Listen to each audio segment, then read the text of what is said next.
Hello guys, welcome back to my all creative channel. কেমন আছেন আপনারা? আশা করি সবাই খুব ভালো আছেন। আজ আমি আপনাদের সাথে শেয়ার করব লোটে মাছের ঝাল। লোটে মাছের ঝাল খেতে সবারই খুব ভালো লাগে জানি, তাই আজকে এই রেসিপিটি আপনাদের সাথে শেয়ার করব। তাহলে চলুন শুরু করি আজকে ভিডিও।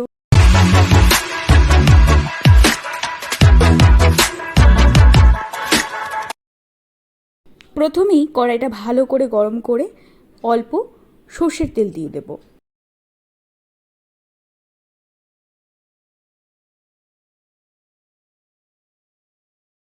সর্ষের তেলটা ভালোভাবে গরম হয়ে গেছে। এরপর দিয়ে দেব এক বাটি পেঁয়াজ কুচি দিয়ে ভালো করে নাড়িয়ে চাড়িয়ে পেঁয়াজটা হালকা লাল লাল করে ভেজে নেব।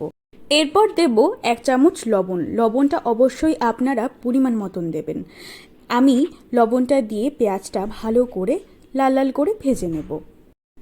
পেঁয়াজটা হালকা সফট হয়ে গেছে। এরপর দিয়ে দেব 2টো চেরা কাঁচা লঙ্কা এবং 1 বাটি বড় সাইজের আলু।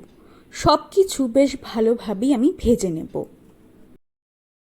পেঁয়াজ, কাঁচা লঙ্কা এবং আলু বেশ ভালোভাবেই আমি ভেজে নিয়েছি। এরপর দিয়ে দেব 1 চামচ হলুদ গুঁড়ো। সমস্ত কিছু বেশ ভালোভাবেই আমি আবারও সাঁতলে নেব এবং ওপরে ঢাকা দিয়ে দেব।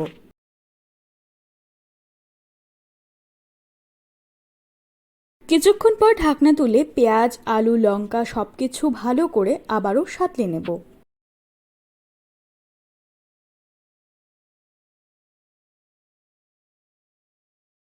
পেঁয়াজ, আলু এবং লঙ্কা খুব ভালোভাবেই দেখুন লাল লাল হয়ে গেছে।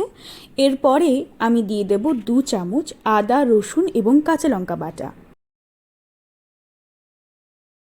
আদা, রসুন এবং কাঁচা লঙ্কা বাটা দিয়ে পেঁয়াজ, লঙ্কা সমস্তটা খুব ভালো করে আমি সাঁতলিয়ে কষিয়ে নেব। দেখুন ভালোভাবে কষে গেছে, তেল ছেড়ে গেছে। এরপর দিয়ে দেব 1 চামচ শুকনো লঙ্কা গুঁড়ো এবং 1 চামচ ধনে এবং জিরে গুঁড়ো। সমস্ত মশলা খুব ভালো করে আমি কষিয়ে নেব। যত ভালো করে মশলা কষানো হবে রান্নার টেস্টটাও কিন্তু ততটাই ভালো হবে।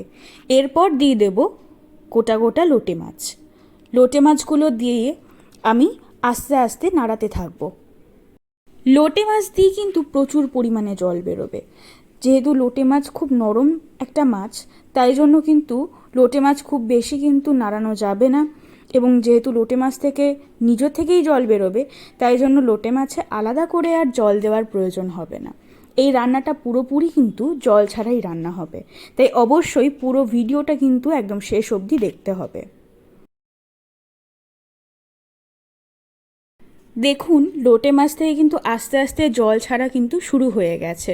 খুব আস্তে আস্তে কিন্তু নাড়াতে হবে লোটে মাছটা। দেখুন আলুটাও কিন্তু একদম পারফেক্টলি সেদ্ধ হয়ে গেছে। রান্না একদম শেষের পথে। সব শেষে আমি দিয়ে দেব সামান্য মিক্স মশলা। মিক্স মশলা কিন্তু যে কোনো রান্নার টেস্টই আরও দ্বিগুণ বাড়িয়ে দেয়, এটা তো বলতে হয় না। আপনারা অন্যান্য ভিডিওতে নিশ্চয়ই দেখেছেন যে আমি মিক্স মশলা প্রত্যেকটা ভিডিওতেই প্রায় অ্যাড করে থাকি। লোটে মাছের ঝাল কিন্তু একদম রেডি। কত সহজেই কিন্তু আমি এই ভিডিওটি আপনাদের সামনে তুলে ধরলাম। অনুরোধ থাকবে অবশ্যই এই রেসিপিটি একবার ট্রাই করার জন্য। ভিডিওটি ভালো লাগলে ভিডিওতে একবার লাইক অবশ্যই দেবেন এবং চ্যানেলটা সাবস্ক্রাইব করতে একদম ভুলবেন না। Thank you.